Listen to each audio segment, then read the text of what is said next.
Getting lean often involves tracking calories or macros or everything you put in your mouth. And yes, that does help, but that can be quite a challenge. Look, we're going to list habit hacks, things you can do that have nothing to do with the calories or tracking anything that typically result in fat loss. Oftentimes, in fact, these are more effective than the tracking itself for many people. We're going to break them down right now. This is the ninja method. Yes. Well, yes. Knock the first one out real quick because I feel like we talked to this one like crazy. Yeah, we'll get rid of this first one first because we talk about it all the time. That's just not eating ultra-processed foods. So real fast. We should have a button for that. Yes.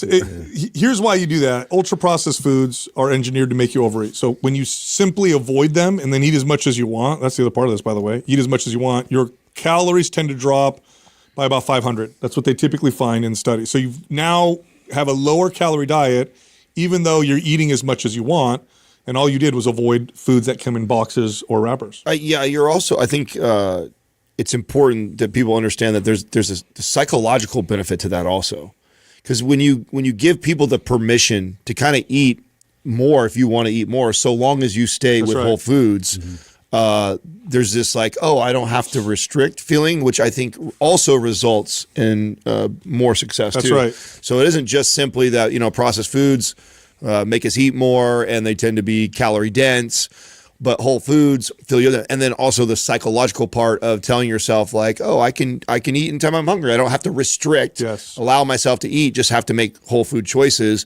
And it's amazing what happens. That's right. So if you look at food, if you think of food as having potential addictive qualities, processed foods take those addictive qualities and amplify them tremendously. So the odds that you'll overeat when you eat ultra-processed foods goes through the roof. It's very difficult to eat an appropriate amount of calories if your diet is, like most people's diets, about 70 to 80% ultra-processed foods. So, and by the way, just not to hammer this one, but just a little bit more on it, this first one that we just said, towards the back half of my career is all I did. Yeah.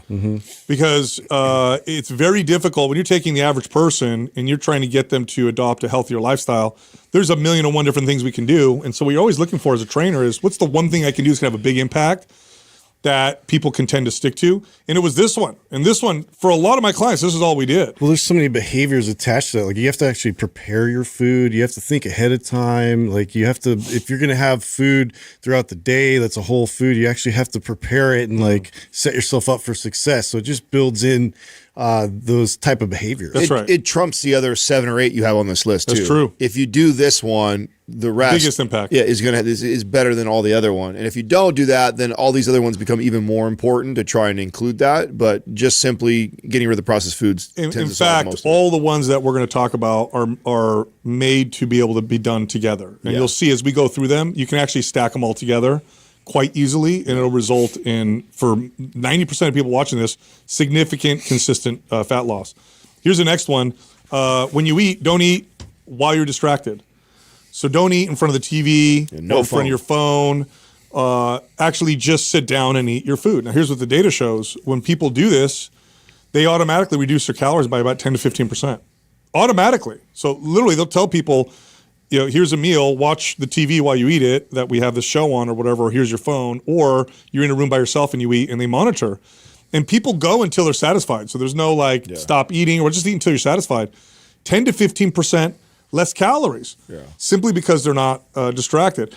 The other part of this is people will eat between 20 to 30% faster when they're distracted. Yeah. So the speed at which you eat and the amount that you eat are different because you're disconnected from your body's signals of satiety. You actually read them late. By the time you get the signal that you're satisfied, you're beyond satisfied because you're distracting yourself with whatever you're watching. I mean, this happens so much with clients that we're always like kind of on the move, and they got to get in the car, they got to hustle, they got to grab whatever they can, and it's just this, really quick eating where it's just they don't really have those signals that they can pay attention to whether they're full or not. It's just they got to get it in. Well, I mean, have you ever sat down at the table or counter with no phone and no TV and ate popcorn or chips? Yeah. all of a sudden the bag's I'm gone. envisioning that right now. That looks weird. Yeah. You know what I'm saying? It's like, if you walked in, right? If you walked in the house and Justin was just sitting on at the counter table eating a bowl of by popcorn. himself, like, what's wrong with you? Yeah, Dude? it would look weird. So it doesn't You have to even- really love popcorn. Yeah, you to eat would. it like That's that. why again I like the. This is more kind of strategies how we would talk to clients that didn't want to track calories or had a hard thing. It's That's like, right. you know, I'm not going to tell my client, no, you can't have popcorn. No, you can't have chips. Just do it without watching TV or your phone and watch what happens. You'd be surprised how much you decide, like, man, that bowl of popcorn doesn't even sound good sitting at the table. And there's more science that goes into this. So we talked about the disconnection part, but if we go deeper, typically when you're consuming entertainment or media, that media is usually it's trying to induce a feeling. Otherwise, you wouldn't be looking at it. Whether that feeling be excitement or anger or fear or whatever. Stress. You're not looking at it if it's as boring as looking at nothing, you wouldn't look at it, right? So it's inducing a feeling. So you're connecting to a different feeling while you're consuming food, and you're actually strengthening a relationship with food that is undesirable. So Do let's they say have you're a study for that with which emotion evokes the most hunger? Yeah, that's interesting, right? Would like a stressful, scary movie make you Yeah, eat I would more, imagine or it's- would a And then you happy like sport movie make you celebrate and eat more? Even more importantly, let's say you eat while you're stressed because you're reading the news or politics. What that may strengthen inside of you, the neural networks may connect that say, when you're stressed, this is what you do. So then in real life, you're stressed at work, you're stressed with your spouse, you're stressed with your kids. Yeah. You have a stronger desire to self-medicate with food because you've already strengthened that network through looking at media while you're eating. So bad across the board. Yeah. Next up, regardless of what you're eating, eat the protein first. This one's an easy one. We've talked about this many times. Yep. Protein has the highest satiety effect. When you look at the three macronutrients, proteins, fats, and carbs, second will be fat. It's actually a distant second. And then third is carbohydrates. So eating protein first tends to result in eating less calories overall. There's also an insulin sensitizing your blood effect, or sugar yes, better. blood sugar kind of stabilizing effect that comes from eating protein first. By the way, make sure it's a decent amount of protein. 30 grams would be kind of the minimum. And this, by the way, this and the first one we said, not eating processed foods, eating protein first. This was like you're 90% of the way there when I would train clients. Just these two right here, without having to track or do anything else. Agreed. Yep. Next up, not drinking any fluids, including water, while you're eating. This is a cool hack that we picked up when we talked to Paul Check. Was This is a it? tough one to do. It was Paul Check. I think when we started talking about this. He might have been the one to bring it up. I think it was him who brought it up first. I don't remember. I remember it was around that time that we were talking to him, and I had never tried that before. And I was really fascinated by how well this works. What I found it does more than anything else is it slows my eating down and forces me to chew my food more. That's right. Is what we all, not all, I mean, I'm the overgeneralization. A lot of people tend to shove food in your mouth, and before you even finish chewing it, you're washing it down with a drink.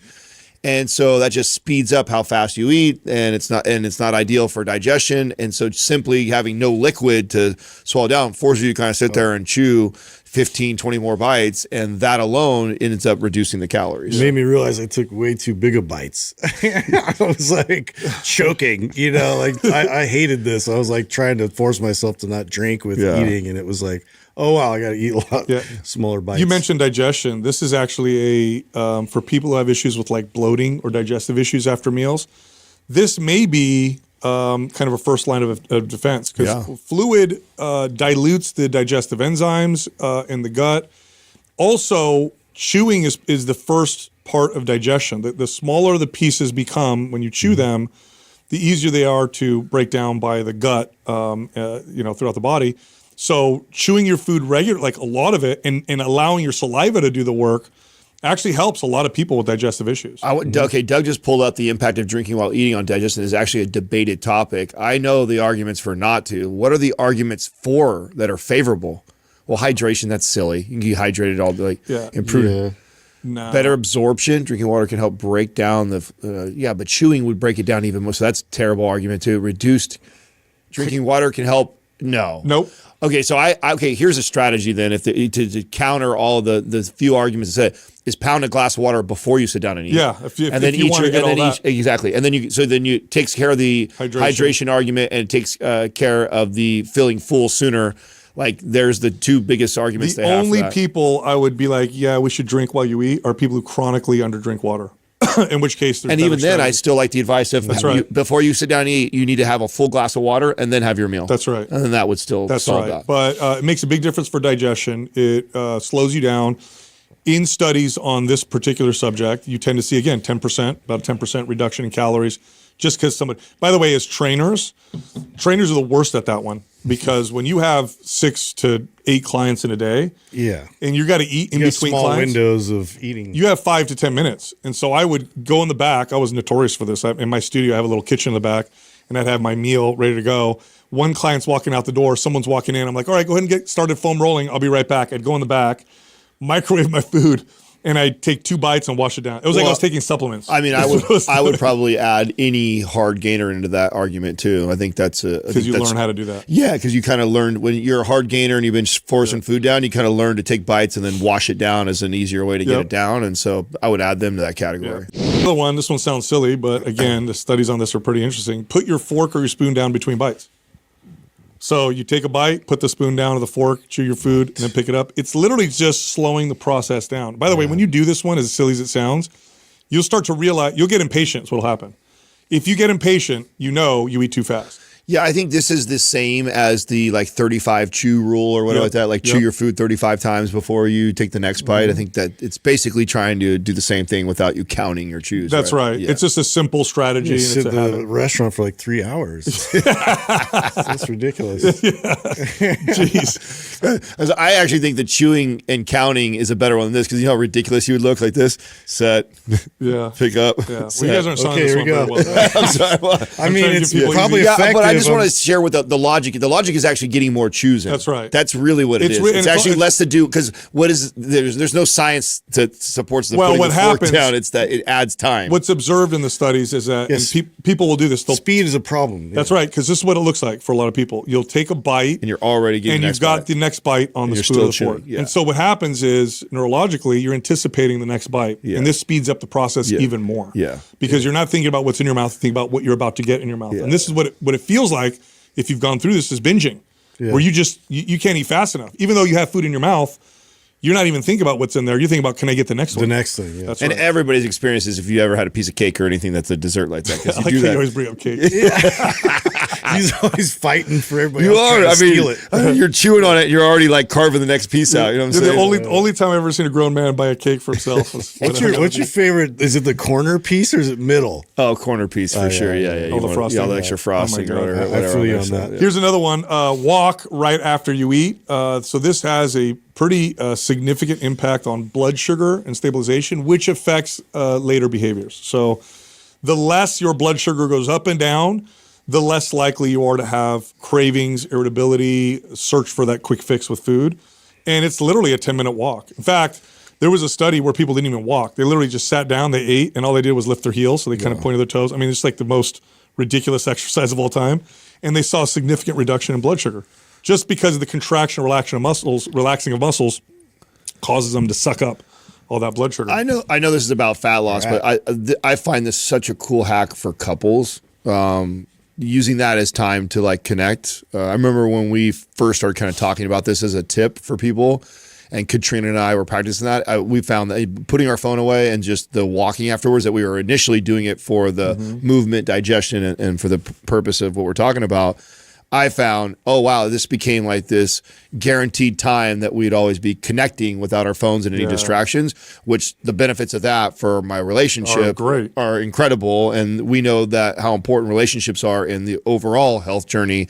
And so I would add this as just this double whammy of a hack. If I'm looking at, I'm going to do a couple of these, this one's going to be one of my top ones for that reason too. Right. Next up, this one is it's very powerful, but it's actually very difficult. And we'll talk about why. But it's to pause before you eat, and you can either pray or reflect before you have the meal. So what you're doing is you're trying to reflect on the intention, what you want for your body, what you want for your health. Now, if you're praying, you're obviously praying and giving thanks. And what this does, if we take the supernatural out of it, what this does is it brings awareness.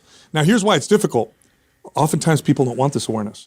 I've had clients where I told them, hey, before you eat, I want you to pause. And then they come back to me, it's like, I hate doing that. Yeah. And I'll say, why? Because then I don't eat, or I feel bad about what I'm about to do. And it's like, well, this is the initial phase of awareness. And oftentimes we want to be not aware of the habit that we're doing, or we want to kind of somewhat disconnect because we know it doesn't feel good. Well, it also calms down your nervous system and brings you into more parasympathetic, which is where you want to be when you're about to eat. Yeah, I used to tell my clients to do this. Before you eat, doesn't matter what you eat, pause and write down what you want out of this meal and what your ultimate goals are for yourself health-wise. Yeah. And that's tough to do before eating a bowl of chips. This is really, you know what I mean? This is really powerful just purely from the awareness standpoint. I mean, I think I had a lot of clients that really believed they were really good eaters, and until we started tracking and logging, they were just unaware. We do a lot of things kind of mindlessly, whether it be grabbing the handful of nuts or the extra bite or the second serving or the extra sauce on it,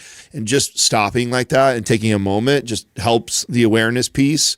And I think that has a tremendous amount of value. Right. And then next up, install or create a barrier between you and a bad habit. So identify what your bad habit is. Don't bring it in the house. Yes, that's the ultimate barrier, right? So like potato chips for me is kryptonite, like 100%. If it's in the house, I'm going to eat it. So I don't keep them in the house. And if I want chips, I'll buy a single serving.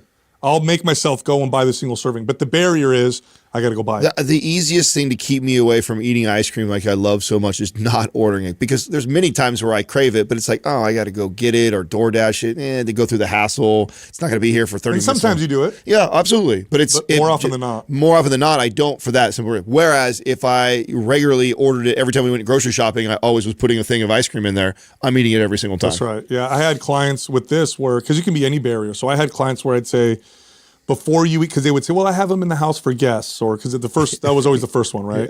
Is don't have it in the house. Well, I have it for guests, or I have it for this. And I say, okay, when you want to eat it, set a timer on your phone for 15 minutes and just wait 15 minutes. And it actually, it cut the amount of times that they would go and actually get that food by like 30 to 50%. Yeah. With most people, just the 15-minute wait. And some people get mad with the 15-minute wait because but I want it now. It's like, all you got to do is say, I can have it.